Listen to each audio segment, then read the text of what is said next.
Hello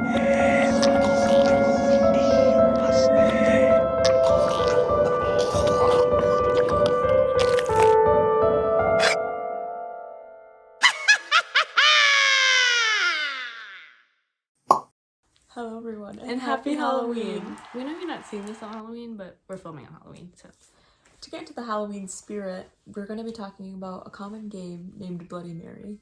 And if you haven't heard of this game before, which I'm sure you have, you probably don't know like the deeper lore into it. And it kind of circles back into like the 19th century where like the first like looking into a mirror and seeing something thing arose.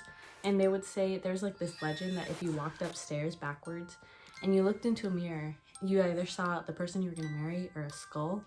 And like if you saw a skull, you were going to die before you got married.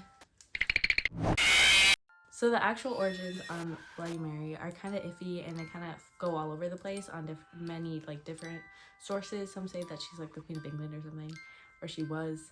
And then some say there's this like folklorist in the 1970s who wrote something about this girl named Mary, and it kind of just evolved into something. But overall, this game has just been played since like 19th century, and it kind of just evolved in like the 2000s, and it's been played ever since. And how it's played is fairly simple. You just like find a reflective surface, you have a candle, you say her name either 3 or 13 or 7 times, and then sometimes you can even spin while you're saying it. And then basically you just look in the mirror, and if you see something behind you, it's probably Bloody Mary.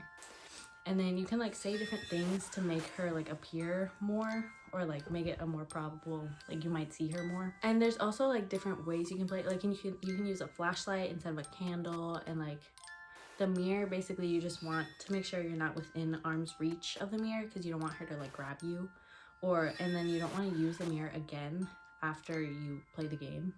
So just get rid of it. And then you also don't want to break the mirror, because you can like potentially let her spirit out. Now, after learning how to play this game, here are just some experiences that people have had after playing it. So looking into the experiences, there were a lot of scary ones. So there's this one that I read that there were these girls that went into the school bathroom, and they were like, oh my gosh, it'd be so fun if we did this right now. They ended up saying her name about 7 times. They said after the 7th time, one of the stalls in the school bathroom started shaking and pounding really loud, and it was like, they described it as abnormal.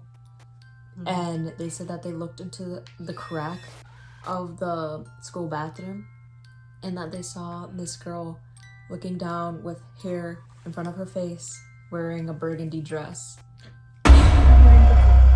Yeah. And they said that they froze in time and could not move until all of a sudden it just like their consciousness came right back to them, and they sprinted out of there. And then they told their teacher, because their teacher was like, what are you guys doing? And they were like, well, so like we played this game and this is what happened. The teacher, trying to, get it out of their mind, was like, there's no one in there. They went to go check. They said that they checked each stall. No one was in there. She was like, well, maybe someone was in there and you guys didn't realize.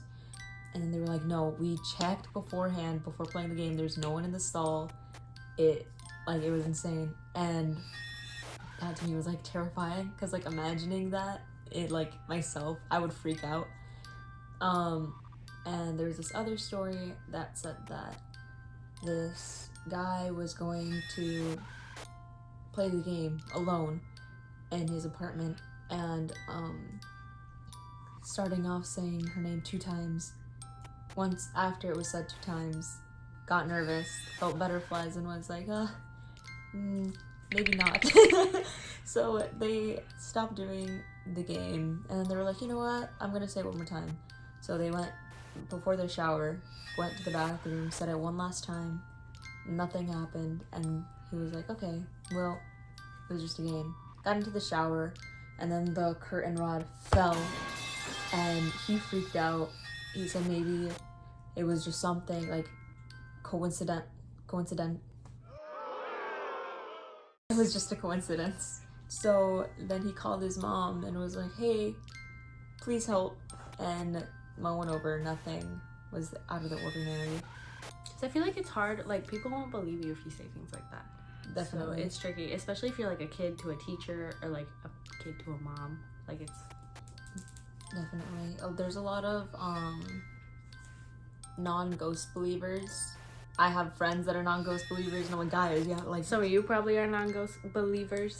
yeah, so maybe we can change that. But it's, I personally believe in it. I'm kind of like, I don't know, I'm on the fence, but like if something weird happens, like something weird happened. And yeah. Okay, now that you know the experiences and how it's played and the origin, are you willing to try this game? Anyway, thanks so much for watching. Make sure to like and subscribe and tune in to every other week.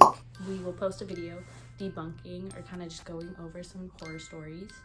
And remember, Don't look under your bed tonight.